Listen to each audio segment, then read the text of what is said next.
The silver fountain pen on my desk, the one Victoria Harrington gave me when I made Senior Director of Client Relations 15 years ago, felt unusually heavy in my hand. I watched a drop of ink form at its tip, suspended perfectly, like my career at Harrington Global Investments. Too soon to jump to conclusions, Olivia. Breathe. I was 56, not dead. 3 weeks away caring for my mother after her heart surgery shouldn't have changed anything. But something in the air felt different when I walked through the glass doors of Harrington Global this morning. Subtle things. My executive access badge took longer to activate. The security guard Reggie, whose daughter's college applications I'd helped proofread last fall, avoided my eyes. Melissa from HR gave me that smile, the one reserved for terminal cancer patients and employees about to be terminated. I arranged the papers on my desk with military precision, a habit from 23 years as executive assistant to 3 generations of Harringtons. First Charles Sr., then Victoria, and now her son, Alexander, or Alex as he preferred, all sleek suits and Silicon Valley ambitions at 42. My computer chimed with an incoming message from IT support. Ms. Thorne, server migration complete. Please test your email access and confirm functionality. I clicked through to my inbox. The years had taught me the rhythm of Monday morning's client concerns from the weekend, meeting requests, Victoria's standing check-in. Instead, I found an unfamiliar name copied on Alex's calendar invites. Mason Parker, EA to Alex Harrington. My phone buzzed. It was Tanya, my friend in accounting. Liv, you're back. Listen, when can you grab coffee? It's important. Her tone told me everything I needed to know. I'll call you later, I replied, ending the call as Alex's door opened. He emerged with someone mid-30s, expensive haircut, eager smile. Our eyes met briefly before Alex noticed me. Olivia, you're back. Great timing. This is Mason Parker. He's been helping out while you were gone. Alex's smile didn't reach his eyes. We thought with your mother's condition, you might need more flexibility. I matched his smile with practiced precision. How thoughtful. My mother's doing well. I'm ready to pick up where I left off. Excellent. Too enthusiastic. Mason, why don't you show Olivia the new client management system we've implemented? Mason nodded, his expression carefully neutral. Happy to. I've heard so much about you, Ms. Thorne. I'd bet you have. For the next hour, Mason walked me through changes implemented during my absence: new software, restructured client portfolios, streamlined communication protocols. Each change erasing my systems, my methods, the architecture of client relationships I'd carefully built over 2 decades. And the Westlake account? I asked casually. My most significant client relationship, the one I'd personally salvaged during the 2008 financial crisis when they nearly pulled their 9-figure portfolio. Alex is personally handling them now, Mason replied, not meeting my eyes. Along with Richardson Global and Apex Industries, my 3 largest accounts. The ones that required institutional knowledge no software could replicate. I maintained my composure, nodding as though this made perfect sense. Inside, something crystallized: cold, hard certainty. That evening, working late as always, the office emptied until only the cleaning staff remained. I finished reviewing the quarterly reports, finding 3 errors and projections that would have embarrassed Alex in tomorrow's board meeting when my computer pinged. An email appeared misdirected to the executive assistant group list instead of HR only. From Alex Harrington to Catherine Miller, HR Director. Subject: Executive Transition Plan. Catherine. As discussed, we need to accelerate Olivia's transition. Having Mason shadow her for 2 weeks should provide sufficient knowledge transfer. The severance package is generous considering her tenure, but we need younger talent representing Harrington Global. Today's clients expect innovation, not someone who remembers how their grandfather liked his coffee. The board dinner tonight confirmed we're making the right move. Jeffries actually asked if Olivia was my work mother. We can't present ourselves as the future of wealth management with relics from another era fronting our client relationships. Implementation timeline attached. Let's review tomorrow. Alex. I stared at the screen, my reflection ghostly in its blue light. Relic. Work mother. 23 years reduced to punchlines. The rage came first hot and sudden. Then something else, something colder. Something calculating. I forwarded the email to my personal account, then deleted it from the server. I gathered my things, switched off my desk lamp, and walked out, my footsteps echoing in the empty hallway. Instead of heading home, I drove to Riverside Park, sat on a bench overlooking the water, and watched city lights shimmer on its surface.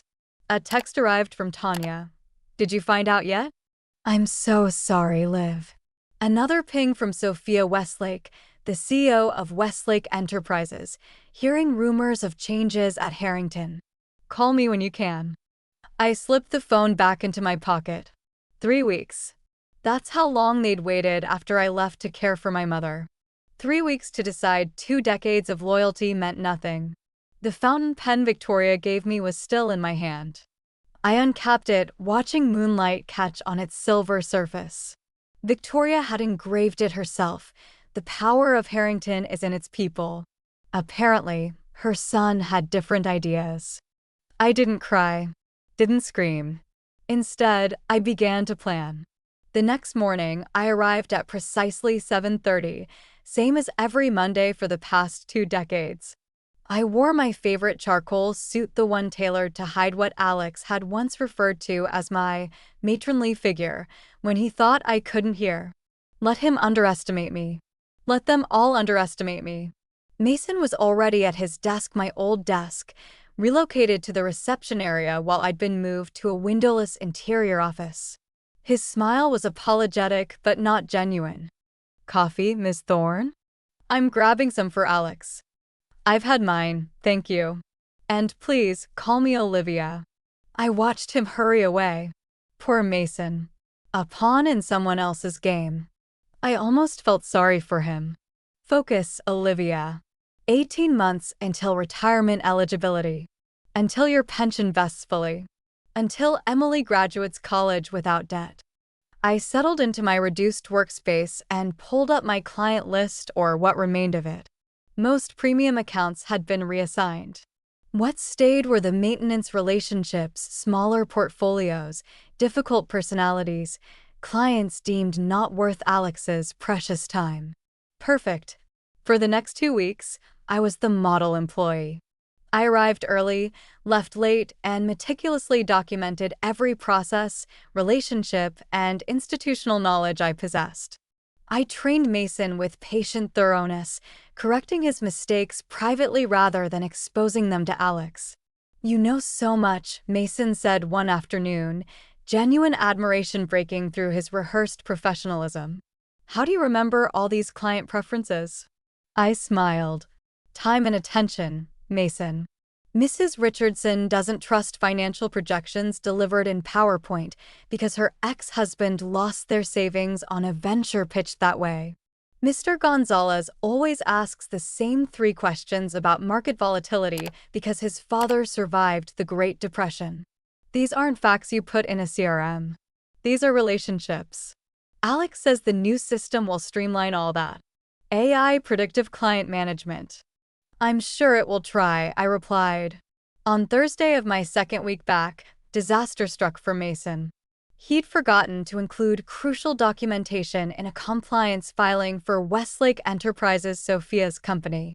The oversight could delay their acquisition deal, potentially costing millions. Alex was furious. I heard his voice from behind his closed door. How could you miss this? This is basic. Do you have any idea what this could cost us? When Mason emerged, ashen-faced, I was waiting with a solution. Sophia calls every Wednesday at 10:15, I said quietly. It's not in the system because she likes to think it's spontaneous. She mentioned this acquisition last week. I prepared the supplementary documentation as a contingency. I handed him a folder. His hands shook slightly as he took it. Why would you help me? I patted his arm. Because we all make mistakes, Mason. The question is who's there to catch you when you do. That afternoon, Alex called me into his office, expression unreadable. That was impressive work with the Westlake documentation. I nodded. Just doing my job. Olivia. He hesitated. You've been with Harrington longer than I have. My mother always valued your institutional memory. The pause before institutional memory might as well have been a slap. Say it, Alex. Say I'm old. Say I'm dispensable. I appreciate that. Your mother built something special here. Yes, well, times change. Markets evolve. We need to evolve with them. Of course, I replied. Change is inevitable. He seemed relieved by my apparent acceptance. I'm glad you understand. HR will be scheduling a meeting next week to discuss your transition package. I look forward to it. That night, I made 2 phone calls. The first to Sophia Westlake, who answered immediately. Olivia. Finally. What the hell is happening over there? Alex keeps talking about streamlining operations and modernizing client relationships. Yesterday, he sent some child who couldn't answer basic questions about our portfolio structure. Restructuring, I said carefully.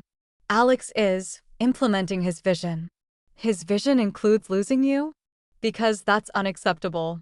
You're the only reason we've stayed with Harrington this long.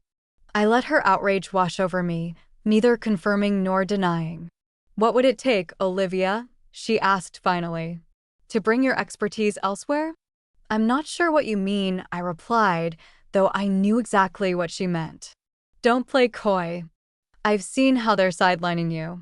It's shameful and short-sighted. Reynolds at Blackwood Capital has been asking about you for years.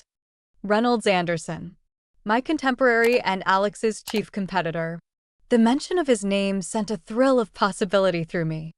I appreciate your concern, Sophia, but I have obligations here. My pension can be matched. Exceeded. Think about it. My second call was to Emily, my daughter, in her final year at Columbia Law. Mom, that's illegal. They can't age discriminate. They're not calling it that, I explained. It's restructuring. Modernization. Besides, fighting would mean lawyers. Public attention. Even if I won, who would hire me after? So you're just giving up? After everything you've done for them? I smiled at her indignation. I didn't say that. I said I'm not fighting them their way. There was a pause. Then understanding. Mom, what are you planning? Nothing unethical. Nothing illegal.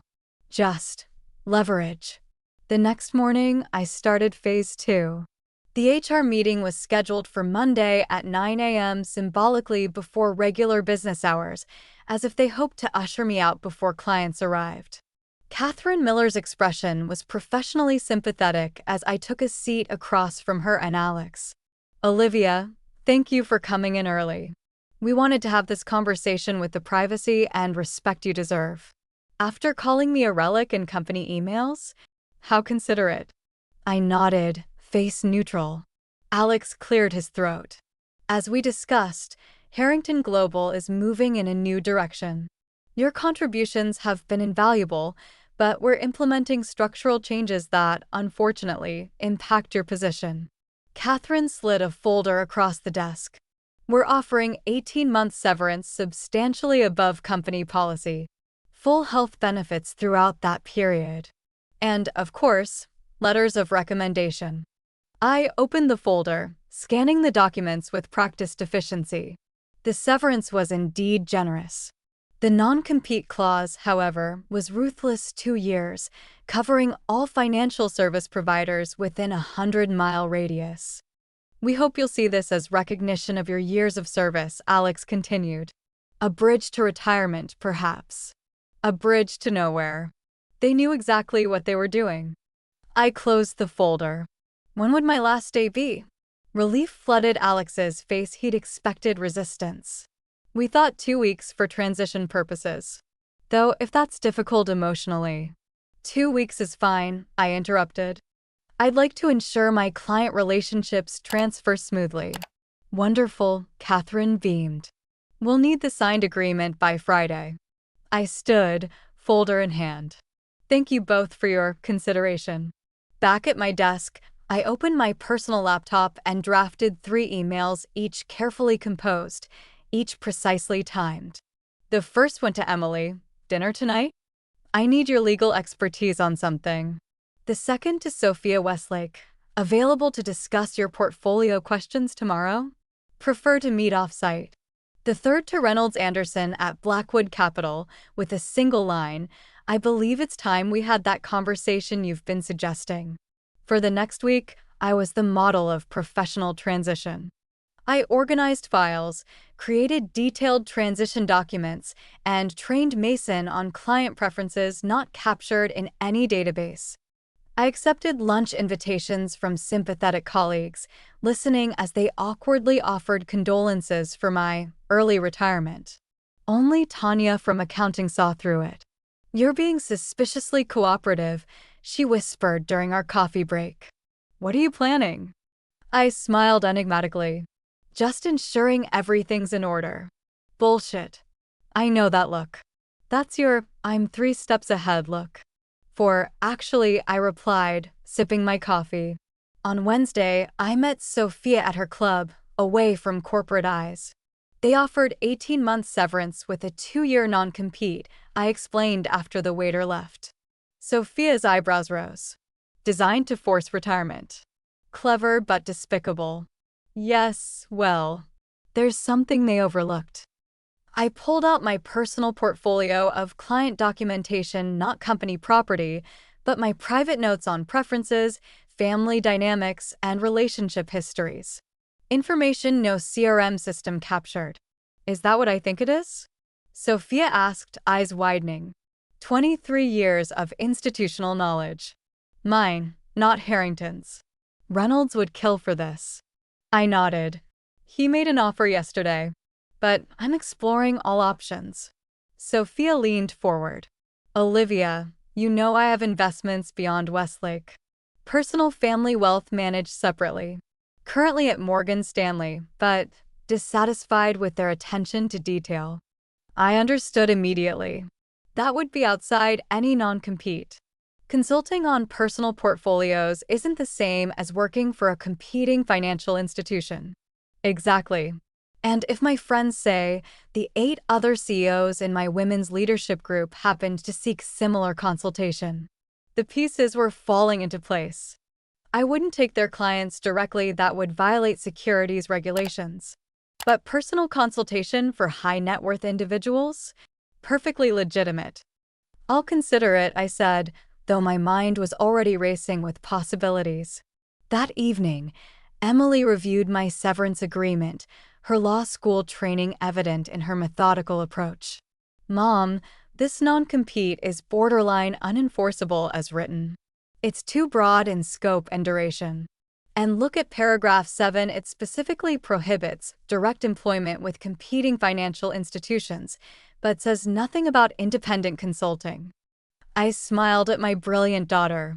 So there's a loophole. More like a highway. They were sloppy. Probably thought you wouldn't fight it. They thought I wouldn't recognize it, I corrected. Different problem entirely. Friday morning, I signed the agreement, backdated it appropriately, and returned it to HR. Catherine seemed surprised by my prompt compliance.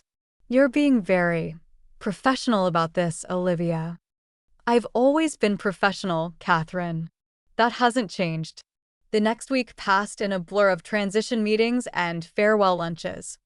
I accepted well wishes with grace, trained Mason thoroughly, and prepared detailed handoff documentation for each client. On Thursday, Alex called me into his office. Westlake is expressing concerns about their portfolio management moving forward, he said without preamble. Sophia specifically mentioned your departure as problematic. I kept my expression neutral. Sophia values consistency. I've prepared extensive notes for Mason. I think it would be helpful if you join me for the Westlake quarterly review next month. As a consultant. Paid, of course. Uh, now he needs me. I'm afraid that won't be possible, I replied. My agreement prohibits working for Harrington in any capacity for 6 months after separation. Section 12, paragraph 3. His face tightened. That's intended to prevent us from abusing the severance period, not to. The language is quite specific, Alex. I'm sure Catherine would confirm. For the first time, I saw uncertainty flicker across his face. Good. Let him wonder. My final day arrived. I packed my personal effects into a single box: photos, awards, Victoria's fountain pen. I sent my last email to the client list, professionally announcing my departure. I handed Mason a USB drive containing transition notes. Everything they'll need is there, I told him. It wasn't entirely true. Some things couldn't be downloaded or transferred. Alex didn't emerge from his office to say goodbye. Coward. As I walked through the lobby one last time, security badge surrendered, I passed the portrait of Victoria Harrington. Her eyes seemed to follow me, and I could almost hear her voice. The power of Harrington is in its people. I smiled. We'll see just how right you were, Victoria. 3 months passed. I established Thorn Wealth Advisors, specializing in high-touch personal portfolio consultation for select clients. My office, a converted guest room in my apartment, became command central for what came next. The first call came 6 weeks after my departure. Olivia? It's Mason. His voice was strained. I know this is inappropriate, but I'm desperate. The Gonzalez account is threatening to walk. I can't find the documentation on their trust structure, and Alex is in Tokyo. Have you checked the Rodriguez file? Mr. Gonzalez often structured his holdings in parallel with his brother-in-law. Silence. Then, how would I know that? It was in my transition notes. No, it wasn't.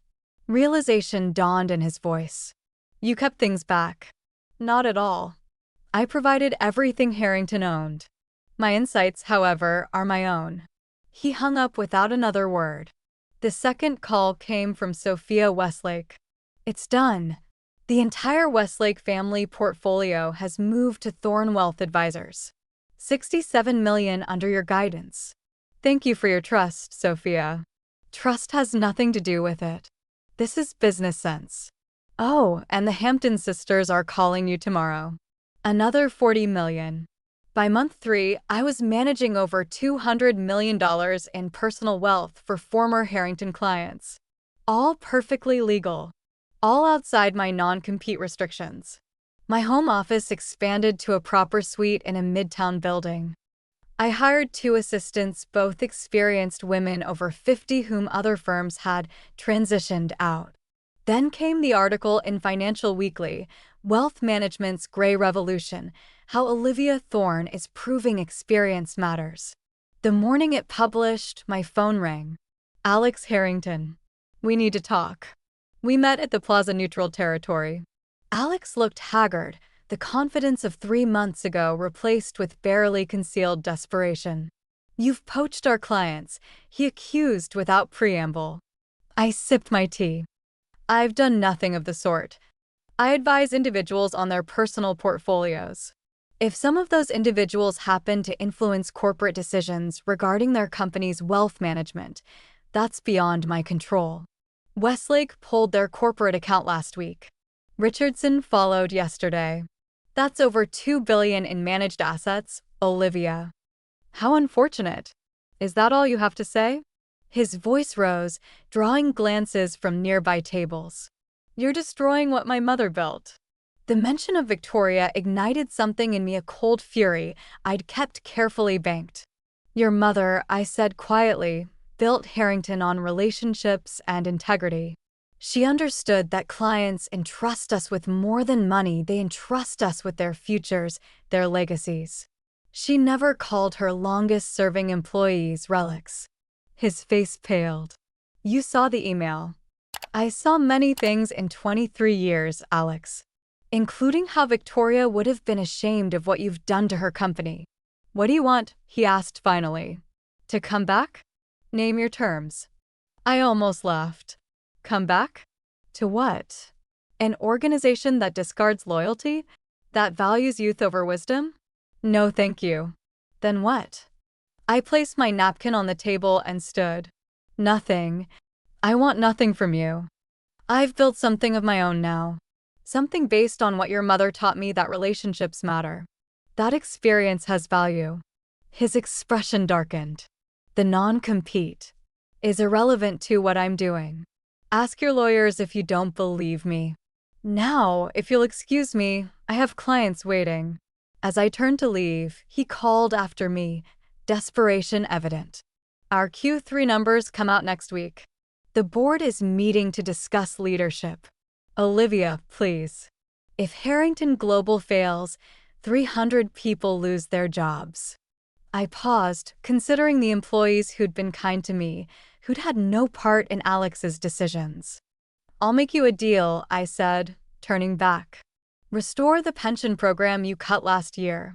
Implement the mentorship initiative Victoria planned before she retired.